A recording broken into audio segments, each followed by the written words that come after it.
Subscribe my YouTube channel, Samuel Love.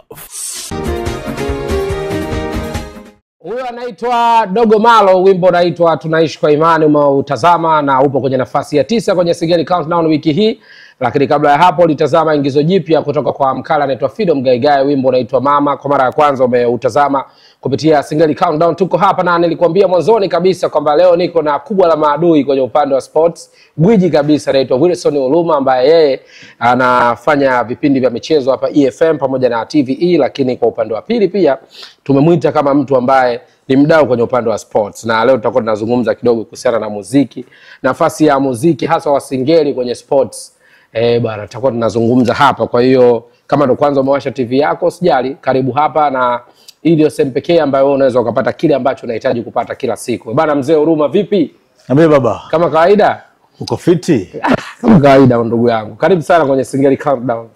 Wamesha karibia. Tumekuwa tukipishana mara kadhaa, nikikutafuta tukutane bwana, tuje kuyajenga hapa, na wewe kidogo mambo yanakuwa mengi bwana. Sasa hivi si nimehama. Umehama? Kutoka kwa ni president wa Panda Bayankata, sasa hivi ni president wa Panda Mwewe. I say, kama unapanda sana, nakula sana mwewe zaidi. I say, kutoka kwa kwenye ile story ya kwamba Oluma yeye ni anapanda sana daladala mpaka kwenda kwenye wapanda mwewe. Hii transformation imekuaje? Imewezekana vipi kirahisi hivyo? Watu walikuwa wanaona wewe ni mtu wa madaladala, na baadaye umetoka kwenye madaladala, sasa hivi watu wanakuona unakuwa pipa tu. No, sio, of course sio kirahisi, lakini ni maisha, unajua. Maisha hayawezi kusimama. Maisha kila siku yanabadilika. Watu wanabadilika. So once ukifika wakati wa Mungu, hakuna yeyote ambaye anaweza kukaa mbele. Sure. Always wanawaambia watu hivyo. Sio. Wakati wa Mungu ni wakati sahihi siku zote. So time ya Mungu ikifika, hayuko yoyote ambaye anaweza kukaa mbele. Okay, najua Mungu yupo siku zote na unamuomba na nini, lakini mabadiliko yamekuwa ya ghafla miaka ya hivi karibuni, mwaka jana mwaka huu naona ndo kama safari zimekuwa nyingi zaidi. Yes, na ni kwa sababu timu zetu siku hizi zinafanya vizuri. Okay. Tofauti na zamani. Kwa mfano sasa hivi tunazungumza Simba kucheza finali ya kombe la shirikisho. Tumekaa labda msimu, Yanga alifika finali msimu wa 22 23. So tumekaa 23 24 24 25. Na tumekaa msimu mmoja tu. Sasa hivi tunapeleka timu kwenye finali. Sio. Kwa hiyo nafikiri pia hiyo inachangia. Okay. Kuna watu wanasema kwamba watu wa sports sasa hivi, kila mtu wa sports unayemuona ana interest zake. Ukimwona tu mtu wa sports unaona interest zake kwenye baadhi ya maeneo, kuanzia wachezaji, teams ambazo zinakuwa zipo na nini. Na wewe pia ni sehemu ya watu wenye interest zao na timu.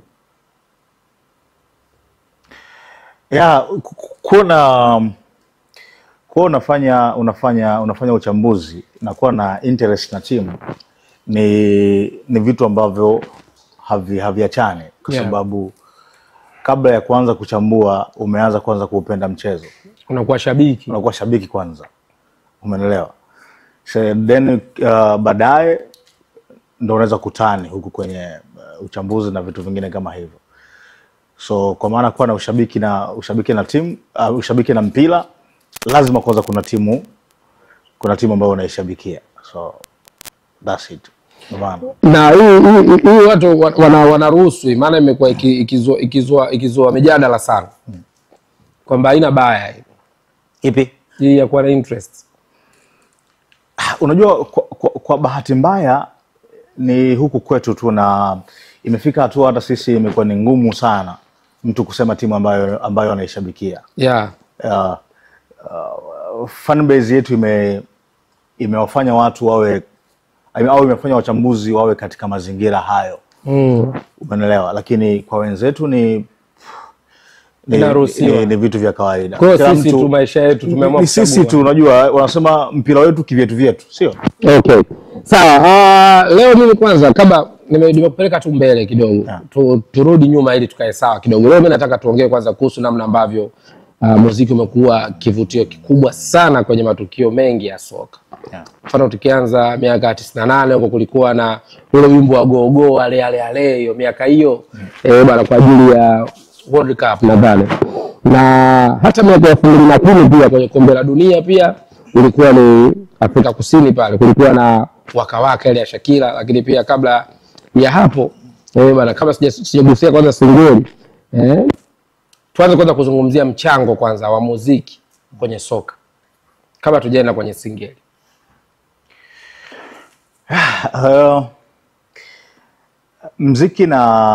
Muziki na soka naweza nikasema ni pande mbili za shilingi moja. Umeelewa? Yani ni vitu ambavyo haviwezi kuachana. Kwa sababu unapozungumzia soka unazungumzia maisha. Sio? Yeah. Mpira wa miguu ni maisha. Muziki pia ni maisha. Yeah. Sio? Ndio maana hivi vitu huwezi ukavitenganisha. Umeelewa? Mpira wa miguu kama ulivyo kabla ya kuanza kuwa ni sehemu watu wanaitegemea kwa kipato, kwanza ulianza ni kitu ambacho kinawapa watu burudani. Watu wanacheza kwa ajili ya kupata burudani. Na origin yake mchezo wa soka ni mchezo wa kimaskini. Mchezo wa watu maskini. Sio? Walijibunia starehe yao.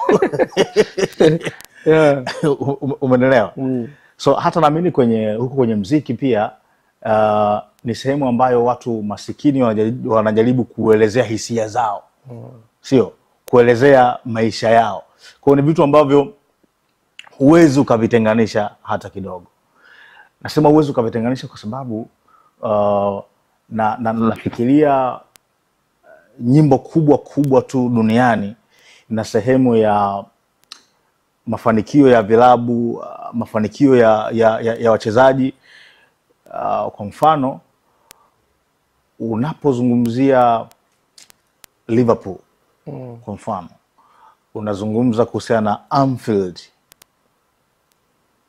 watu wa Liverpool watakuwa wanasikiliza vizuri. Liverpool, unazungumza Anfield, unazungumza wimbo unaitwa You'll Never Walk Alone. You'll Never Walk Alone imefanya Anfield iwe ni kiwanja kinachoogopwa zaidi duniani kwa timu pinzani kwenda kutembelea. Kwa sababu lile songi likipigwa pale linaamsha hisia za mashabiki.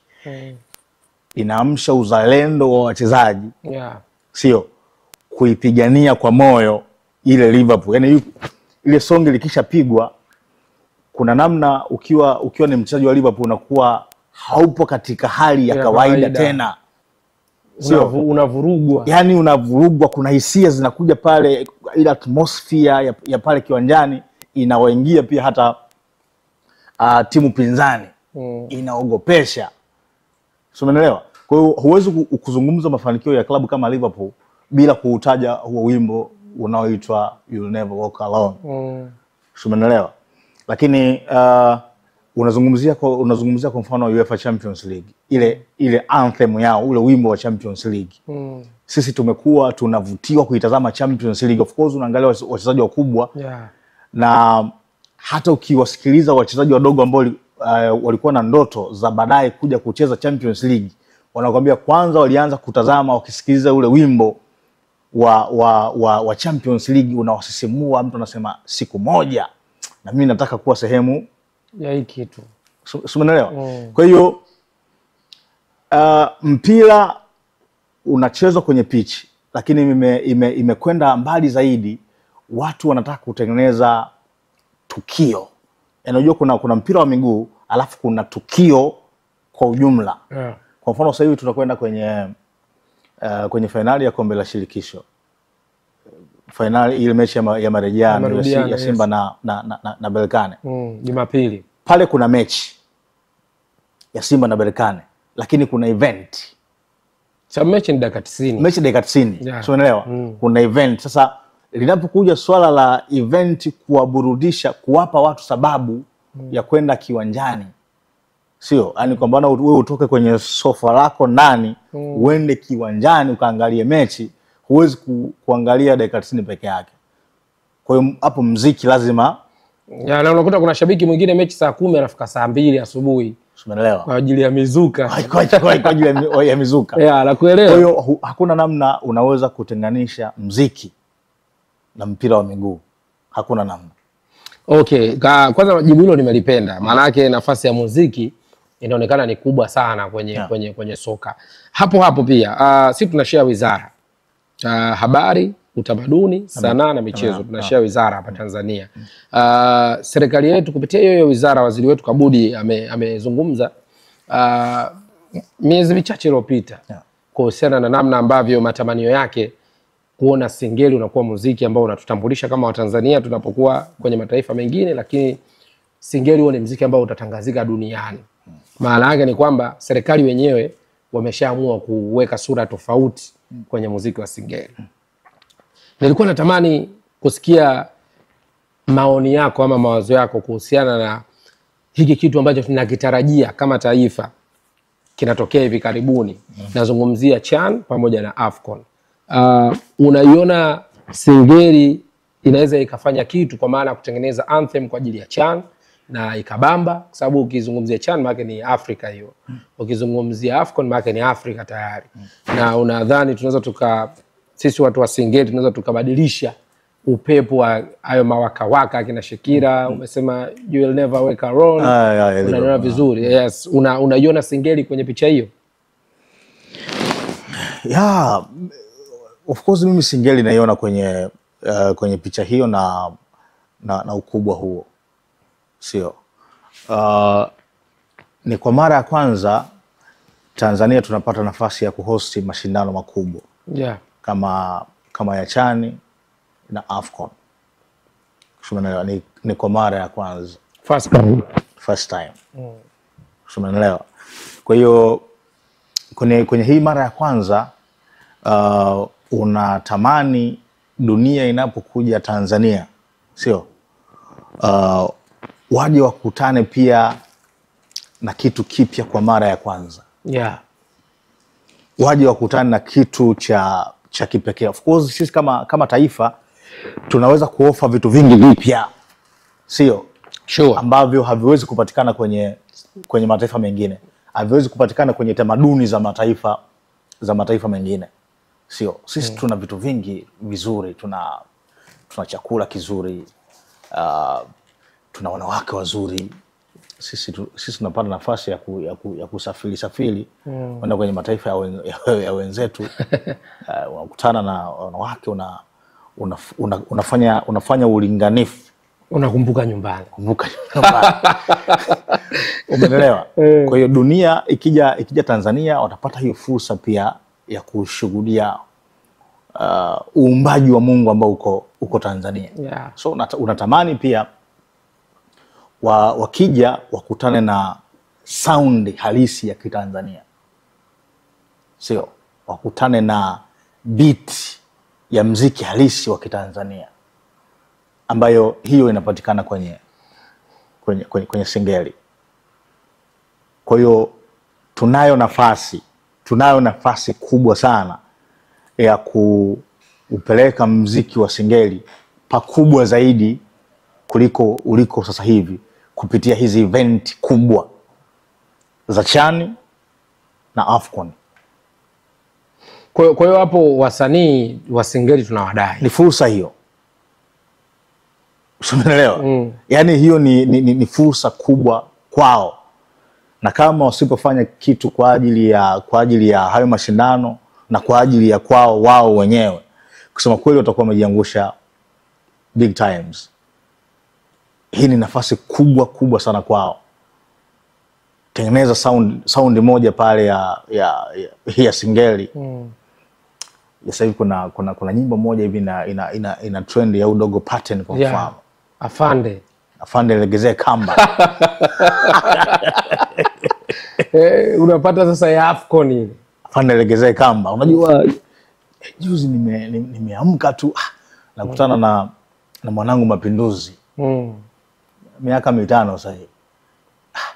Anaimba Afande legezee kamba. Mtoto wako? Yes. Ukachanganyikiwa. Afande legezee kamba. Hii imekaaje? Miaka 5 kaka. Miaka 5. Sumenelewa. Kwa hiyo kuna kitu inakueleza kuhusiana na muziki wa Singeli. Kama unaweza kufanya kitu. Unaweza kufanya kitu. Bana, tuko na gwiji kwenye upande wa uchambuzi wa masuala ya michezo. Anaitwa Wilson Oluma, maarufu ni mzee wa jambia, anajua kwenye mitandao lakini pia kwenye vipindi vya michezo.